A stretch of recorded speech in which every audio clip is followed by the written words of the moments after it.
Hi, I'm Randy Robison. Welcome to Life Today. Did the Israelites really leave Egypt? Did they actually go to the Promised Land? Well, a lot of historians, archaeologists will tell you there's no evidence for that. But we're going to discuss that today. I have Timothy Mahoney, who is the author of this book called Patterns of Evidence, as well as a documentary that you really should take a look at. It's fascinating. And there's a lot of things that we can discuss, and we're going to talk about a lot of those right now, so stay tuned. Welcome. Thank you. I appreciate you coming by to It's great discuss to be this. here. So for someone who doesn't know what we're talking about at all, give us sort of the background here. Well, as a lot of people might know, the story of the Exodus, which is the story of Moses and the Israelites, it actually begins with Joseph coming in, the great-great-grandson, I believe it is, of Abraham, comes into, as a slave into Egypt, and he learns about, he interprets Pharaoh's dreams, that there'll be 7 years of plenty followed by 7 years of famine. And that brings in Jacob into the land of Egypt with all his family. Right. And that's sort of the beginning of the story of the Exodus. Joseph and his family settling in this area. And then they grow to a large group of people, and so large that the Egyptians are threatened by it, and they enslave them. And that is the story then where eventually they're growing so much that they decide to kill the baby children. And Moses is born at this time. And what ends up happening then is that Moses' mother hides him, and an Egyptian princess finds him, and he's taken into Pharaoh's court and is raised as a prince of Egypt. That's the big story. Right. And then he leaves. And then he leaves because he killed an Egyptian. He tried to deliver his people in sort of in a physical way. Right. And he leaves for 40 years, goes off to this place, and it was actually the land of Midian. And he discovers, when he's out there, he sees a burning bush, and at that particular time, God speaks to him and tells him, I want you to go back to Egypt and to bring my people here to this mountain to worship me. And so that's the biblical story of the Exodus. Right. And the question is, did that really happen in Egypt's history? And how would that be proven from an archaeological standpoint? Well, what you'd have to look for is this small community coming, the Semitic type people coming in and dwelling into the land of Egypt in this particular area. You'd have to look for that evidence. You'd have to look for them growing into a multitude, being enslaved. Was there anything that happened in Egypt's history where there was a judgment, where Egypt collapsed? Right. And then was there an exodus of this type of people out of Egypt? And then the sixth step was there a conquest in the Promised Land? So there are 6 major steps that we looked for, 6 major patterns or events that we looked for: arrival, multiplication, slavery, the judgment of Egypt, the exodus out of Egypt, and the conquest. And that's what Patterns of Evidence then looks for. Did you find any evidence? Well, we wouldn't be here if we didn't, And that was interesting because what ends up happening is that, as we've talked about it, most scholars today say that there is no evidence for the Exodus. Right. And the reason why they say that is because they've decided and determined for the last, they looked at a verse in the Bible and said that the Israelites built the cities of Ramesses and Pithom. And they know the history. One is that there's a particular time in Egypt's history when those cities existed. So when they looked at that time period, they didn't find anything. They didn't find any judgment of Egypt. They didn't find a large Semitic group of people. They didn't find anything like that. So they dismiss it. That's exactly that's what happened, yes. And you contend?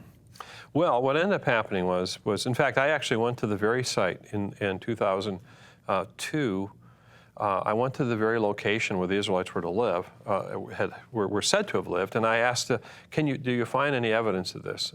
And the very famous Egyptologist Manfred Bitek said, so far, not.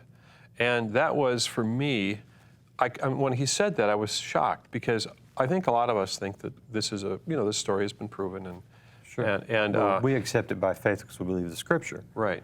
So you were hoping to maybe find that reflected in archaeology. Yeah. Right. I was quite shocked that I was getting a negative answer at that time, and for me that became a crisis of faith.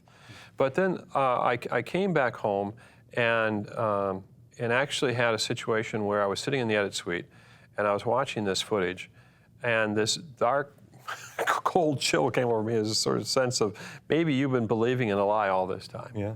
You know, and I think for a lot of people, there comes a point in their life where they ask these questions: do you really think these stories are true? Yeah.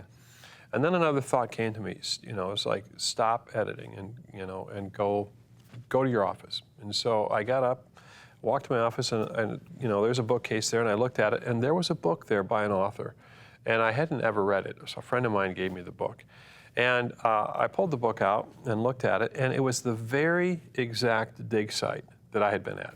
Oh. I mean, it was full of other things, but it had information about that. And it was a completely different interpretation.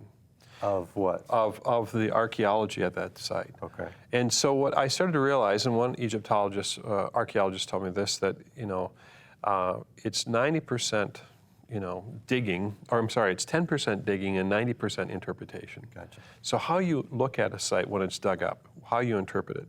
So what we started to see was that underneath the city of Ramesses, this author, David Rohl actually it was, he was saying that Manfred Betek had dug at a lower level beneath the city of Ramesses, and that's where the evidence for the Exodus was beginning to show up. Beneath the city of Ramesses. Which means what? Which means that it was from an earlier time period. So when people were looking for the story of the Exodus at this level, they weren't finding it. Yeah. But what the Bible was doing is it was referencing the location, but not the time. So hundreds of years later, when Ramesses, the city, was gone, or I'm sorry, when Avaris was gone, they wouldn't know about Avaris, but there's a city over the top of it. So the film uncovers this interesting city buried underneath that actually has the evidence, and what some people would say evidence for Joseph, evidence for his family, evidence for the multiplication, evidence for slavery. All of that happens at that dig site. At a city that was called Avaris. Avaris. That was later called Ramses? Is that the way it works? That Ramesses then came and was built upon it. On top of it. Yeah. And you've probably heard the word tell. You know, tell is where cities have been built upon each other. They're at a nice crossroads, but where there might be water, there might be a route, a trade route between mountains, and there'd be one city here, and then it gets just tacked or something, and then another city builds over the top of it, and then another city builds over the top of that. Right. And so Avaris was at an area of the Nile, and then eventually the Nile might shift or something. Then another city is built over the top of that, and that city became Ramesses. Okay. So, going from your film, because I watched it, when the writers in the Bible referred to the city, they referred to it as in the contemporary name? Is that what you Yes. find out? So they I say think, yeah. the city of Ramses, which was once Avaris, but the people at the time wouldn't know it as Avaris, they would know it as Ramses, right? That's correct. So could I liken it to, if I were to tell you of something that happened in Istanbul, but at the time it was called Constantinople, I would say to you, in Istanbul, Right. this happened. But years ago. Yes, but then you'd say, well, wait a minute, it couldn't have happened in Istanbul because Istanbul didn't exist. It didn't exist. But the location is actually Right. Yeah. So you're saying the evidence actually is there. You actually found the evidence, and not just Right. a little bit that you could interpret the way you want to, Right. but the strong Semitic culture, the strong devastation of a city, the sudden disappearance of the people. Yes. That's all there. Right. And it's there in other places as well. So once we started to do this investigation, I spent 12 years working on this, searching for these patterns, because you see what had happened was that there were scholars that had information. And information, sometimes if you don't know what to do with it, it just sits there. And these scholars had information that about, let's say, other sites. They know that there were other Semitic sites around Avaris, 20 or 30 or so. They haven't been uncovered yet. So we also knew that there were other areas where there was slavery, and there were slavery documents that had Semitic names that matched the names in the Bible, the Hebrew names. So all this information is sort of sitting there, and what happened was that over time, the scholars would say, well, we know that the Exodus had to happen during this time of Ramesses, but all this other information, that I know it sounds like it, but just let it go. It's just an anomaly. And what ends up happening is historians basically try to find a way to interpret history. And so how the interpretation goes is this is where the legends came from. You see, the legend of the Exodus came from these stories, these other stories, and at some time they collected these ideas and they wrote the story of the Exodus. That's what some mainstream scholars are saying. Yeah. It's not historical, it's based upon these fragments of thoughts and ideas and stories from the past. But if we maybe readjust our thinking about the history and some of the fixed points, it does line up? Yes, it does. Here's the idea, is that, we said, well, let's treat the Bible as a historical document. And that's what some of these other scholars that I met and that we filmed. And by the way, your audience should know that we basically went and listened to both sides, or as many sides as there were. If somebody there's not two sides. No. There's a dozen sides, right? Yeah, right. And some of the top archaeologists in the world are interviewed in this film. And we let them, let's talk about the Exodus. Tell me, what do you know? And a lot of them have great information. By the way, when people say there's no information about the Exodus at the time of Ramesses, so it's not that the information is fantastic. It might be their assumption that you guys say, well, maybe your assumption is wrong. But yeah, that's correct. There shouldn't be any time here because it didn't happen during that time. You get what I'm saying? Yeah. And so, how patterns of evidence unfolds this is we start to tell the Bible story. And we've done, I think, we went to Israel and we had amazing recreations done. And very high-end recreations also of the cities in animation. Yeah. We actually took the archaeological reports and rebuilt the cities. Exactly. So when you actually see the city, you're seeing it potentially as it used to be. Yeah. You're seeing the city of Avars and the city of Jericho in the exact dimensions and in placement where these things were to have happened. Yeah. Okay, you mentioned Jericho. That was fascinating. The way Jericho sat on a hill. Yeah.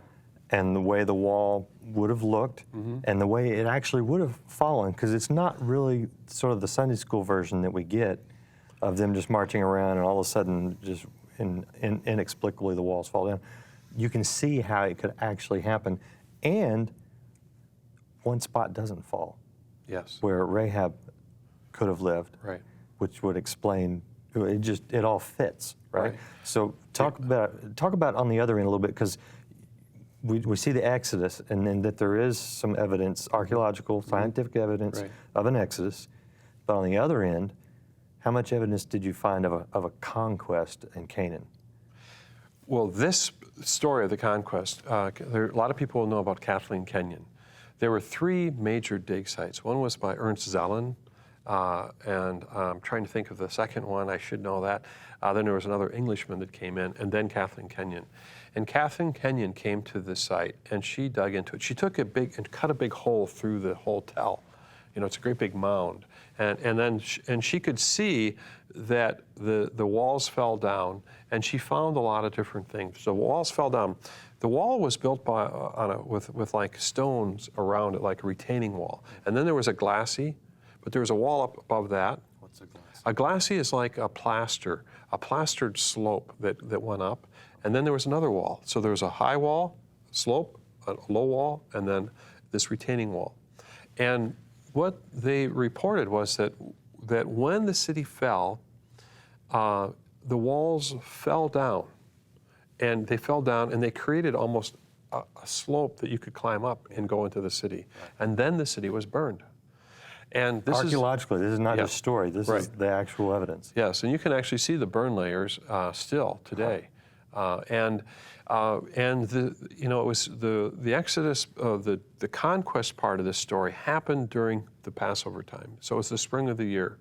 And Bryant Wood, our archaeologist, talks about this. He says that they had brought the grain in, and what they found in the city was that the jars were full of grain, but the grain wasn't taken.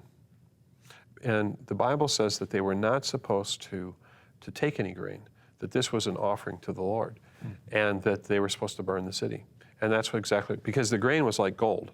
in an ancient world. Sure. And so what ends up happening is you start to see the Bible says A, B, C, D, E. And you go A, B, C, D, E, you know, and there's more. I mean, there's multiples. And you start to go like this, wow, that matches the story here. You look at the multiplication, wow, that matches the story. And what the film does is shows, that's why it's called patterns of evidence. Right. Multiple patterns of evidence matching and the right sequence. Now, you mentioned about the wall that didn't fall down. The Germans uncovered this section of the city where the wall did not fall down. And I believe it's actually in the right side of the city where it matches the story of the Bible. And as the Bible story says, that Rahab protected these slaves, and Rahab has a very important part in the lineage of the Bible. I think she's in the lineage of David as well. And so she protected them, put a scarf out, and we reenact all this in the film in quite a way. So when the walls fell down, it all fell down all around the city except this one section because the houses were built in the side of it. In the wall. Right. Yeah. Which would explain how she got him in and out of the city as well. She got him out through the window. That's what the Bible says. So the story, and when someone asked Bryant Wood, and I asked Bryant Wood this, because I'll ask, well, you're biased, Bryant. You know, I would say to him, you're biased. You know, what if I say you're biased? He said, listen, I think that all these come with a point of view. He says, but I didn't put the evidence there. I can't plant the evidence. What I'm telling you is that this story, points A, B, C, D, E, and F, G, are lining up with the story. Yeah. So science and the Bible agree an awful lot. Right. If you take, and that's the thing I like about the patterns of evidence, is because, well, we talked a little bit about the fact that we shouldn't be afraid. I mean, we can test this, right? We should be able to test this because we don't want to believe something that's not historically true. Right. And that's what motivated me. When I came back from Egypt, in 2002, I didn't want to have a confliction. Now, I didn't tell my wife or anyone that I was wrestling with this question. Was the Bible really true? But I was. It was a private thing. And I think a lot of us have these questions. And I talked with some friends about this, and they said, there's questions in our minds, and then there's our heart. And you can have an unanswered question go into your heart, and then all of a sudden you're somewhat of an unbeliever. Mm-hmm. But if you can intercept it and speak it out and go talk about it, you and I talk about it, you find out we might actually have an answer for that. We just don't know that it exists. Yeah. I will say that if certain stories in the Bible are allegorical and not historical, I'm okay with that because I think the underlying truth doesn't change. Right. Adam and Eve would be a great example of that. If somehow we discovered, okay, that it's allegorical, it really didn't happen precisely the way from a historical standpoint, I would accept that and it wouldn't shake my faith at all. But it'd be nice to know the difference, right? To know that, no, this is allegorical, this is historical. So when you come along and you take something that, if the evidence pointed towards an allegory, I go, okay, so what do I take from the allegory? That would be one thing. But it's also very exciting when you come along and go, actually, there's repeated evidence for the historical accuracy of the story. That's a whole different thing. What did it do for your faith when this started lining up? Well, I didn't know how connected the Old Testament is to the New Testament. Yeah. And see, I'm just a regular guy, a filmmaker. I'm not a theologian. I'm just a person who's asking questions, and I think I'm asking questions for a lot of people. Yeah. And in the beginning, I think for me, it wasn't that I needed to try to prove anything. I was just curious. I wanted to know if there was. And then I talked with another scholar, and he told me, well, do you know that Jesus quotes Moses many times, the book of Deuteronomy? And do you know that the apostles and throughout the Old Testament it's quoted? So what I started to realize was that the Exodus, I don't know that it could be allegorical because it's referenced and talked about as if Moses was a real person. Yeah, absolutely. And so I started to realize that there was a lot at stake. If Moses didn't exist, there's an awful lot at stake because everyone else is referencing the events of the Exodus. Right. And then the whole story of the Passover. And you've asked the question, which I need to get to, which is, what did it do for my faith? I think it strengthened it in a way that I felt more confident that, and encouraged that there was a historical faith. Yeah. And so for me, I'm still a filmmaker. In fact, I want to basically go on and look at other events and basically ask questions. Let's listen to both sides or multiple sides of this argument and keep exploring the stories in the Bible. That's what we're looking at. And you know what's interesting is that I didn't know this because I've worked with some people that work in DNA, and how few generations, in many ways, it is back to the story of the Exodus. If you take 30 years before, every 30 years a person has, let's say, a child. By the time they're 30, they have their offspring, and then they have an offspring. It only is about less than 120 generations back. We just flew here, and there were more than 120 people on our plane, and it was probably 150. So it's so few people, so few generations back, this history, these testimonies that are saying, this is what happened.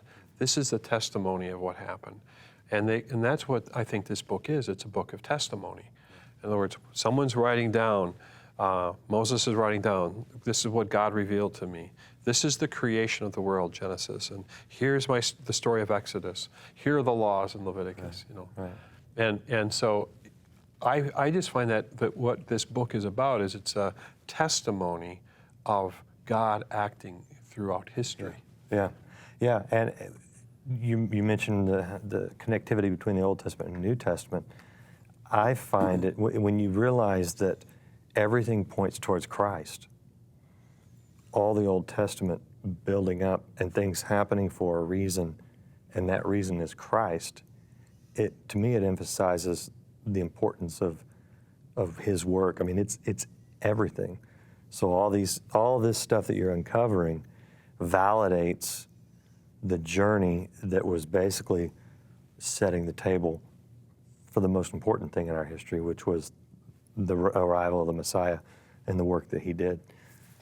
Normally I'm the one who gets to ask the questions. I'm always asking questions. And so for you, what do you think Patterns of Evidence did for your faith? My faith doesn't rest on me understanding everything entirely, but so it didn't necessarily validate my faith or boost my faith. What it really did was it boosted my confidence in the knowledge to see. I view science as the revelation of God's truth. So the more I think we know scientifically, I think the more we understand God. And I think when we use science to contradict God, we misunderstand the science. So when, like you say, how you take the scientific and the biblical and you overlay them and they start to line up, to me that validates our knowledge, not necessarily validating God or the history. It validates what we know of it. So it's just exciting.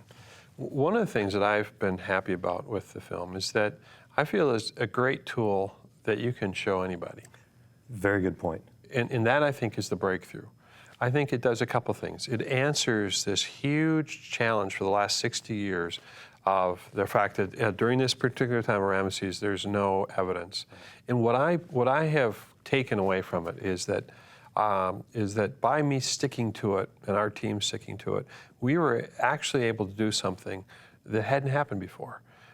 I think filmmakers have an ability to look at lots of information and then create a mosaic of information that allows people to see things that they never saw before.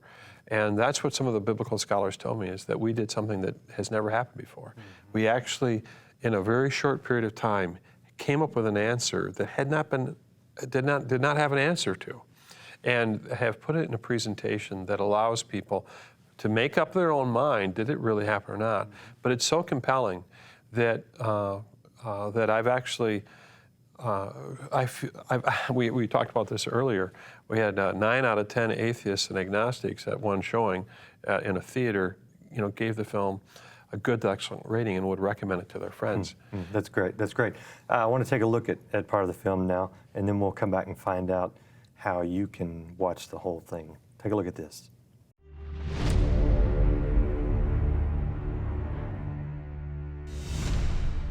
I don't believe there was a single event that we can call the Exodus. So far, there is no documented evidence about the Exodus. Exodus did not happen in the way that it is described in the text. How can we prove that? You look for a collapse in Egyptian civilization, and that's where you'll find Moses and the Exodus.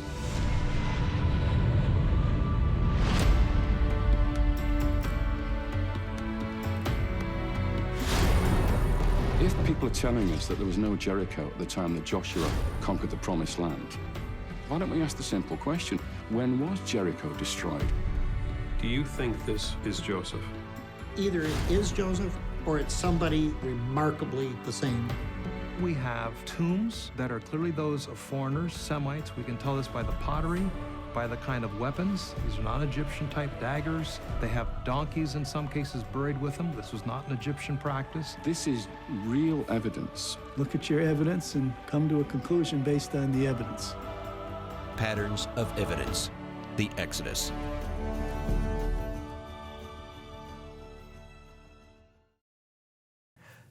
So tell me how people can get a hold of this and watch the whole thing for themselves. Right. Well, it's available in many locations right now, retails. It's at Christian bookstores, at Walmart, on Amazon. You got a website We have as well? a website, and there's a store locator there, digital as well. It's patternsofevidence.com. Okay. Patternsofevidence.com is where they can. I would encourage everyone to go get it, put it in your library of stuff. It's great for people who are interested. It's wonderful for students, I think. I've got a couple of college kids, and I think it's really good for them. What are you saying? I was going to say this, in some ways, when you send your kids off to college, they're going to hear a lot of information. If they watch Patterns of Evidence, what it helps to do is vaccinate them a little bit against some of this other information that says, wait a minute, I think I know a little bit more information about this, because this brings to light all this other evidence that when maybe a professor says, hey, there's no evidence for the Bible, they could bring up a virus to that professor and see how they react. Have you heard about this? Right. No, real good stuff. What's your future? What are you planning on doing? Well, we're very excited. We actually have Patterns of Evidence now for churches that they can have movie events. We've got a small study group that Kevin Sorbo and I have filmed. He's the narrator of the film. We've started a publishing company, so Patterns of Evidence, this is our first book, and our second book, Exodus, Myth, or History, goes deeper into the story of the archaeology. And we've got Young Explorers, Patterns of Evidence, Young Explorers, which is a youth series between 8 and 16 that, it's sort of an investigation with the kids, with the actual archaeologists. I found a way to put all this together, and it'll have rock climbing and camping, and then we go into the exploration chamber and we explore the archaeology, and we go with some of the Egyptologists into this old mansion. This is a perfect study for churches. I mean, it's interesting, it's relevant, it's historical. Any History Channel buff is going to love this kind of thing. Some people say, well, why didn't you? Patterns of Evidence deals with the existence in Egypt and the conquest. The next film, Patterns of Evidence, working title, Moses, will deal with the route. Which way did they go? What sea did they cross? What mountain did they come to? And what happened at that mountain? There's some theological disagreement on those specifics too. Right. Interesting. Yes, and so, the hope is that Patterns of Evidence will continue to investigate these stories of the Bible, allowing people to see really new information, archaeological, going to the very locations, hearing from both different sides, and be able to make up their minds about it. Love it. Absolutely love it. Visit patternsofevidence.com. Get the book, get the movie, give it to those you love, do it in your church. It's great, great stuff. Tim, I appreciate all that you're doing, and I appreciate you coming by here to discuss it with us. Well, thank you for having me, Randy.